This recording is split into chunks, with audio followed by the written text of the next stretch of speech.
키보드는 들어봤는데 키패드는 뭐예요?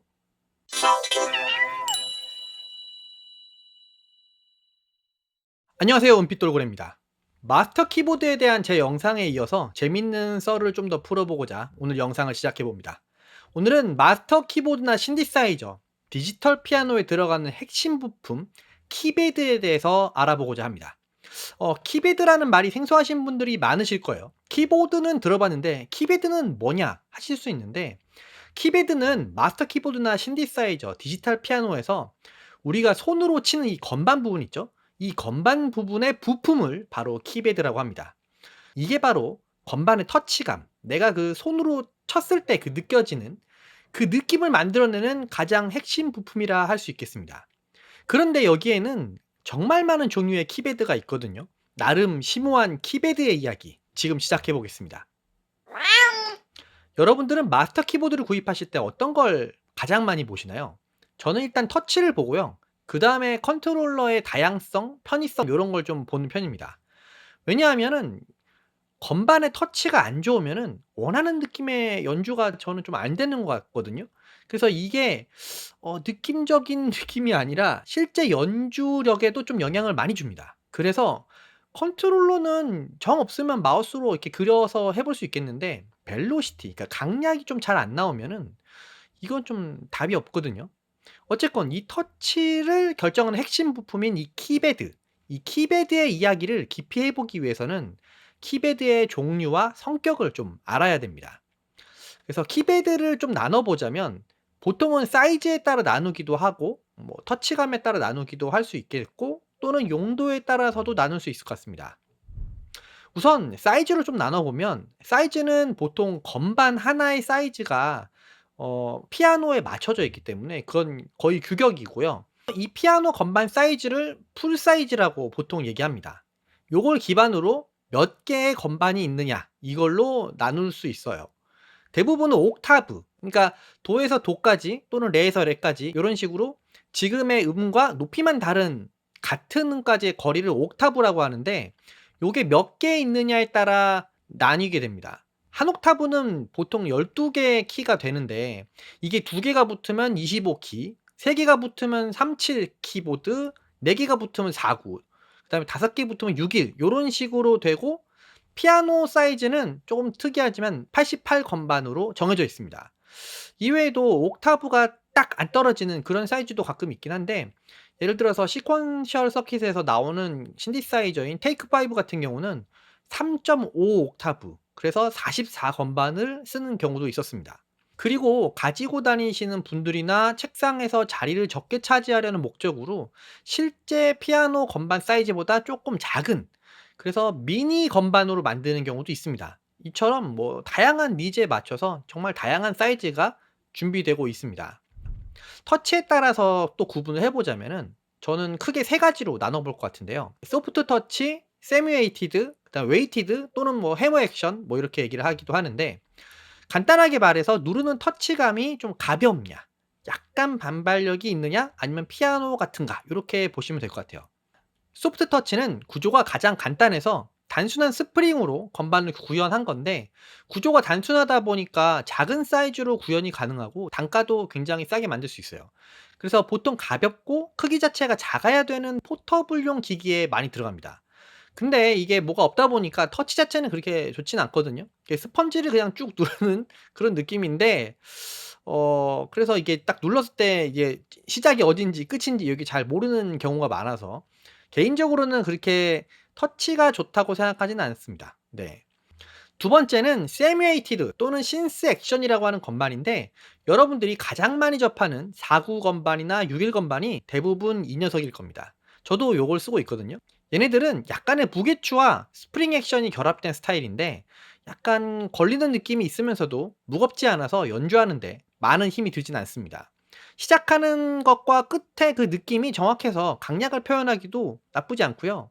그래서 다양한 악기의 연주를 표현하는 데 가장 좋은 것 같습니다. 저는 저번 영상에서도 보여드렸지만 건반으로 드럼도 치고 베이스도 치고 그렇습니다.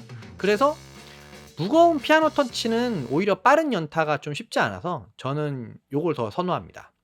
어렸을 때부터 피아노를 안 쳐본 친구들도 피아노 터치가 처음에 쳐보면 되게 무겁다고 할 수 있거든요. 그래서 그런 친구들한테도 오히려 저는 이런 세미 웨이티드를 추천드리는 편입니다.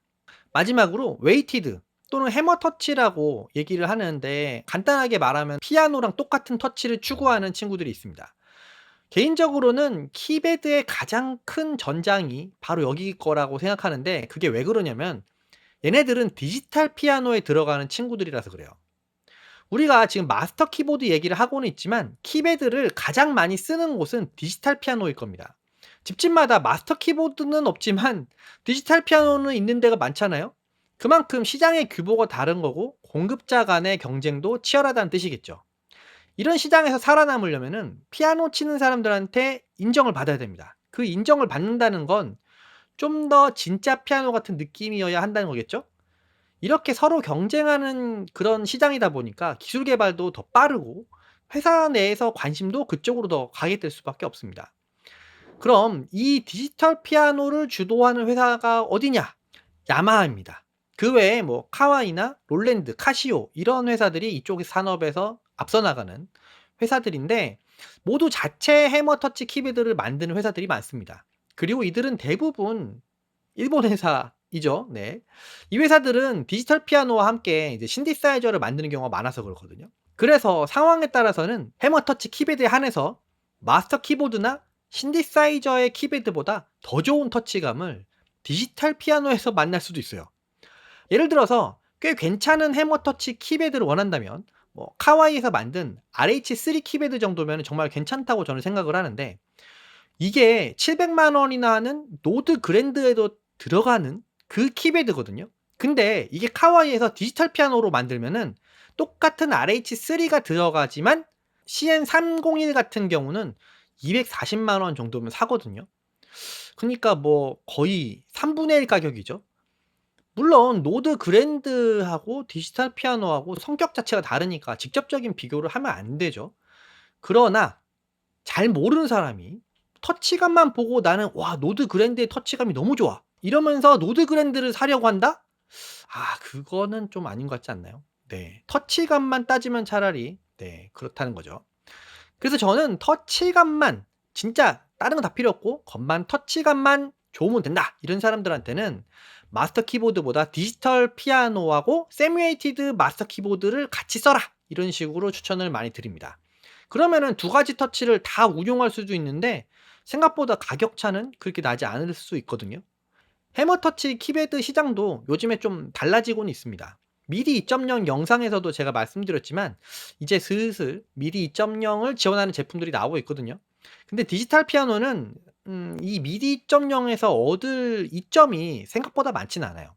벨로시티 단계가 세분화되는 거 말고는 피아노라는 악기 자체가 이미 뭐 완성형이기 때문에 뭐 더 추가적인 컨트롤이 필요하진 않거든요. 그러나 미디 2.0은 오히려 표현력을 좀 더 강화해 주는 그런 거라서 폴리포닉 애프터 터치 같은 걸 지원하고 그래야 되는데, 그러다 보니까 신디사이저용 해머 터치 건반을 새롭게 개발하기도 합니다. 야마하 플래그십 신디사이저로 몬티지 M이라는 게 지금 판매되고 있는데, 이 친구는 이런 걸 대비해서 새롭게 개발된 GEX 키보드라는 걸 달고 나왔어요. 미디 2.0도 지원하고 폴리포닉 애프터 터치도 지원을 하게 됩니다. 그런데 가격이 가격이 그렇습니다. 자, 이렇게 건반의 터치감으로도 쭉 나눠 봤는데, 그럼 여러분들은 보통 이렇게 생각하실 가능성이 높습니다. 그럼 피아노 같은 게 가장 좋은 거 아니야? 피아노 터치가 제일 좋은 거 아니야? 이렇게 말씀하실 수 있죠. 근데 그게 또 그렇지만은 않습니다. 자, 여러분들께서 만약에 제한된 예산 안에서 동네 마실용 자동차를 사고 싶다 해 보세요. 그러면 경차를 사는 게 좋을까요? 아니면은 고급 승용차를 사는 게 좋을까요? 누가 봐도 경차를 고르겠죠. 세상의 모든 제품들은 니즈에 따라서 만들어지는 거고 각자가 처해진 상황에 따라서 이게 나한테 어울릴 수도 있고 저게 나한테 어울릴 수도 있다는 뜻입니다. 예를 들어서 나는 들고 다니면서 간단하게 스케치할 수 있는 마스터 키보드를 사고 싶은데, 그런 사람한테 만약에 피아노 터치감을 구현한 15kg짜리 마스터 키보드를 추천하면 좋겠습니까? 15kg 짜리 어떻게 들고 다녀요? 말이 안 되는 거죠. 그러니까 뭐든지 사용자가 어떤 걸 원하느냐에 따라서 추천 제품이나 그 사람에게 맞는 제품이 달라진다는 겁니다. 그런 면에서 포터블에서 주로 쓰이는 소프트 터치 키패드는 제가 아까 말씀드렸지만 터치감은 진짜 그냥 그렇거든요. 안 좋아요. 그러나 사이즈나 무게에서는 합격인 겁니다, 그 사람들한테는. 제가 작업용으로 해머 터치를 안 쓰고 세미 웨이티드를 쓰는 이유도 역시 마찬가지입니다. 피아노를 칠 때는 뭐 해머 터치가 좋은 건 맞는데 제가 작업할 때 진짜 냉정하게 생각을 해 보니까 피아노를 치는 시간보다 다른 걸 하는 게 훨씬 많아요. 신디사이저 중에서도 잘 보시면은 피아노 음색이 들어가는 샘플링 기반의 신디사이저들은 해머 터치 제품들이 나옵니다. 근데 아날로그 신디사이저들은 대부분 세미 웨이티드만 들어가요. 프로펜만 봐도 그렇잖아요. 이게 다시 한번 말한다면 피아노 음색이 아니라면은 굳이 해머 터치가 필요 없다는 뜻입니다. 피아노 터치는 건반이 무겁다 보니까 건반을 칠 때 손가락 힘이 좀 많이 필요하거든요. 저처럼 피아노를 좀 쳤던 분들은 이미 손가락 힘이 단련이 되어 있기 때문에 이게 피아노 터치라고 해도 뭐 편할 수 있겠지만 건반을 많이 안 쳐봤던 사람들한테는 이 조금만 쳐도 힘들어지게 됩니다. 네, 진짜 해보시면 압니다. 1시간 쳐보세요. 그러면 손가락 끝에가 막 탱탱 붓기도 하고 막 그렇습니다. 그런데 만약에 빠른 손놀림을 막 요구하는 연주를 해야 된다. 저처럼 이걸로 드럼을 연타 막 친다. 그러면은 이거 쉽지 않아요. 특히 또 해머 액션 같은 경우는 안 좋은 제품들은 반응 자체를 못 따라옵니다. 이 건반이 눌러진 다음에 다시 이게 올라오는데 시간이 이게 좀 느린 게 많거든요. 그러면은 이제 따다다다다다 쳤을 때 얘가 다 근데 올라오질 않으니까 얘 아예 그냥 쳐지지가 않는 거예요. 이런 상황이 될 수도 있다. 그래서 대부분의 아날로그 신디사이저의 건반은 세미 웨이티드, 신스 액션이라는 이름으로 요런 건반을 씁니다. 이름부터가 신스 액션이죠. 그래서 세미 웨이티드는 다른 말로 신스 액션 이렇게 얘기하기도 합니다. 이제 제가 왜 마스터 키보드로는 해머 터치보다 세미 웨이티드가 좋다고 말하는지 이해가 되시겠죠? 여기에서 또 한 가지 잘 생각해 봐야 되는 게 있습니다. 지금까지 말씀드렸듯이 키패드를 만드는 회사는 하나가 아닙니다. 그렇다면은 건반 세기에 대한 통일된 규격이나 표준이 있을까요? 당연히 없죠. 없습니다. 단지 피아노 건반의 크기가 요 정도다. 요것만 정해져 있을 거예요. 왜냐면은 손으로 이렇게 치던 그 사이즈가 정해져 있거든요, 그게. 그 외에 제작 방식이나 작동 메커니즘 뭐 이런 것들은 그 회사 맘인 겁니다. 자, 그럼 다시 앞으로 돌아가서 얘기해 봅시다. 해머 터치라고 이름 붙이고 나오는 제품들끼리는 다 터치가 똑같고 세미 웨이티드라고 이름 붙은 제품들끼리도 다 터치가 똑같을까요? 이 감각이 누르는 감각이 아니죠. 절대 그렇지 않습니다. 사실 어쿠스틱 피아노도 회사마다 터치감이 다릅니다.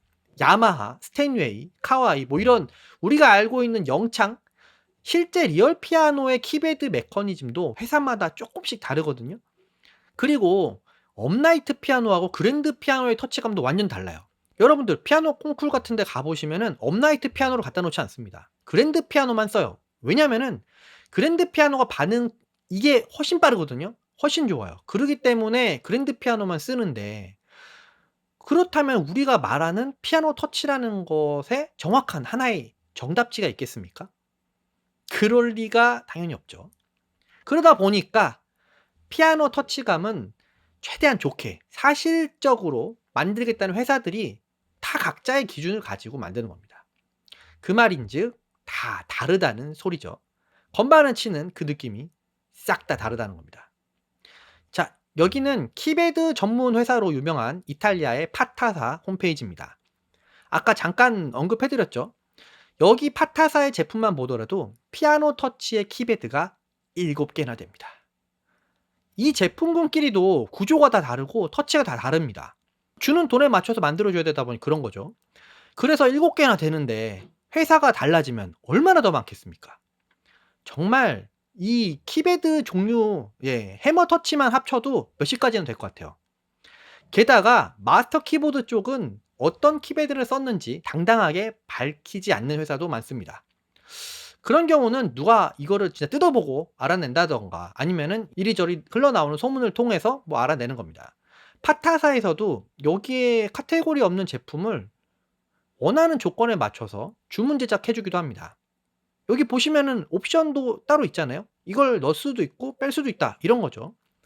예를 들어서 미디 2.0을 지원하는 네이티브 인스트루먼트의 컴플리트 S88 MK3 이것도 파타사의 TP100 키배드라는 게 들어갔습니다. 근데 그냥 들어간 게 아니고 여기에 자기네들이 폴리포닉 애프터 터치 기능을 옵션으로 추가하고 들어간 거예요.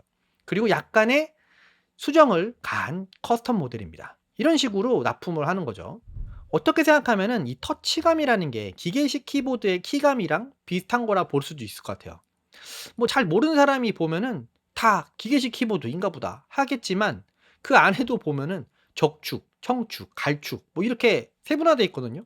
근데 이게 또 똑같은 적축이라고 해서 다 똑같은 키감이 아니고 회사마다 또 다릅니다. 그러다 보니까 기계식 키보드들의 키감이 다 엄청 달라요. 그래서 키보드 매니아들은 자신만의 키보드를 찾아서 이것도 사 봤다 저것도 사 봤다. 그래서 기계식 키보드 좋아하는 친구들은 집에 아마 키보드만 한 5 개씩은 있을 거예요. 어쨌건 이런 식으로 산업이 다양해지면서 선택의 폭이 넓어지는 건 좋은데 이 키감이라는 거는 뭐 진짜 촉감으로 느껴야 되는 거다 보니까 말을 한들 뭐 잘 알 수가 없죠. 눈으로 보기만 해도 알 수가 없죠. 직접 만져봐야 알 수가 있습니다. 건반의 키보드도 마찬가지죠. 마스터 키보드도 같은 세뮤에이티드 또는 해머 터치 뭐 이렇게 홍보를 한다고 해도 사실 쳐보면은 전혀 다를 수가 있다는 소리입니다. 그래서 마스터 키보드의 터치감은 사실 직접 만져보고 구입하시는 게 가장 좋다고 생각합니다. 인터넷에서 뭐 이게 좋더라 저게 좋더라 하는 말 진짜 많이 떠돌아다닐 수 있는데 요거는 정말 참고만 하시기 바랍니다. 이게 사람마다 기준이 너무 달라요. 만약에 내가 피아노 터치를 중심으로 치던 사람이 세뮤에이티드 딱 넘어가거나 다른 걸 치면은 '와 이거는 어떻게 치지? 야 이거는 정말 와.' 이렇게 말씀하실 수도 있고 아이 다른 사람은 또 그 반대로 얘기할 수도 있거든요. 그러다 보니까 이거는 그냥 하여튼 네 직접 만져보고 사시는 게 가장 좋습니다. 예. 가까운 매장 가시면 많이 있어요. 사운드캣도 용산에 가면은 매장에다가 싹 깔아 놨습니다. 가서 만져보시고 구입을 하시기 바랍니다. 그리고 마지막으로 하나 더. 품질에 대해서 이야기해 봅시다. 자, 이렇게 중요한 키패드. 이건 마스터 키보드 회사가 직접 다 만들까요? 아니죠. 이미 위에서 눈치채셨겠지만 정답은 그럴 수도 있고 아닐 수도 있다는 겁니다. 은근히 키패드를 직접 만들지 않는 경우도 많아요. 아까 위에서 잠깐 말씀드렸던 야마하, 롤랜드, 뭐 카와이, 카시오 뭐 이런 회사들과 더불어서 노베이션이 이런 부분에서는 가장 대표적인 회사입니다. 노베이션은 자체적으로 키패드를 설계하고 제작하고 있죠. 런치키 시리즈나 뭐 SL 시리즈는 여러분들 잘 아실 거라고 보고 라인업도 포터블에서부터 88 건반까지 다 만들고 있습니다. 이 키패드를 만드는 노하우가 생각보다 쉬운 게 아니라서 은근히 아무나 못 만듭니다. 그래서 이 키패드만 전문으로 만들어주는 회사가 또 있어요. 대표적으로 아까 전에 말씀드렸던 이탈리아의 파타사. 네. 그 회사가 그런 회사예요. 이 회사는 자체적으로도 스튜디오 로직 시리즈의 마스터 키보드를 만들기도 하지만 네이티브 인스트루먼트나 아투리아, 커즈와이 또는 노드 같은 회사의 키패드를 납품하기도 합니다. 워낙에 유명한 회사고 품질로는 어느 정도 인정을 받는 회사다 보니까 이 키패드를 썼다는 것만으로도 마케팅 포인트로 쓰는 경우가 있을 정도입니다. 그럼 안 좋은 키패드를 쓰는 회사들의 마스터 키보드 보통은 마스터 키보드를 막 처음 만들어 본 회사 이런 데서 볼 수 있는 대표적인 문제점이 좀 있는데 건반 사이사이가 들쑥날쑥해. 막 그래서 밑에가 싹 보여. 막 이런 거. 건반을 쳤을 때 들어오는 벨로시티 값이 막 건반마다 달라. 이런 경우도 있고. 건반을 딱 쳤는데 바닥에 퍽 닿는 그런 녀석도 있고. 특정 건반을 누를 때마다 삐그덕삐그덕 소리가 나는 것도 있고. 뭐 조금만 힘을 줘도 건반이 이렇게 휘어 가지고 진짜 불안한 그런 녀석도 있고. 정말 다양한 문제가 있거든요. 이게 왜 그러냐면은 어떻게 보면은 마스터 키보드라는 게 생각보다 이게 자잘한 부분들이 되게 많고요. 이게 다른 제품들과 달리 계속 움직이는 제품입니다. 움직이는 거다 보니까 고장이 날 확률이 쪼끔 높아요. 기계적으로 물리적으로 좀 그러다 보니까. 그래서 이거를 해결하는 거는 설계부터 시작해서 제조의 노하우가 많이 들어가는 편이거든요. 그런데 이제 처음 만드는 회사들이나 이제 노하우가 별로 없는 회사들은 여기에서 문제가 많이 생기는 거죠. 이게 진짜 없는 얘기가 아니고 제가 다 겪어 봤었던 제품들이 있습니다. 네. 어디라고 말은 못 하겠지만 네. 또 이렇게 말씀드리면 "그거 중국에서 만들어서 그런 거 아니냐?"라고 하실 수 있지만 그건 또 아니에요. 그렇게 생각하시면 안 돼요. 중국도 중국 나름이에요. 지금 사실 대부분의 키패드가 만들어지는 곳이 다 중국입니다. 중국에서도 그냥 잘 만드는 데가 있고 못 만드는 데가 있고 그렇다고 보시면 돼요. 어쨌건 내가 마스터 키보드를 살 때 그 속까지 확인해 보고 살 수는 없다 보니까 개인적으로는 마스터 키보드를 좀 만들어 보던 회사, 이런 회사 제품들을 선호합니다. 신생 회사는 좀 피하는 편이에요. 아니면은 신생 회사라고 하더라도 키패드를 괜찮은 거 썼다. 그러면은 그래도 쪼끔 리뷰를 지켜보고 생각을 해 봅니다. 자, 지금까지 키패드에 대한 이야기를 아주 많이 해 봤습니다. 재밌으셨나요? 미디를 하려면은 필수적으로 쓰이는 이 건반, 이 건반의 또 핵심 부품인 키패드, 이 속에도 정말 많은 얘기가 있죠. 다음 시간에도 이런 재밌는 얘기를 또 가지고 돌아오도록 하겠습니다. 지금까지 은빛 돌고래였습니다. 감사합니다.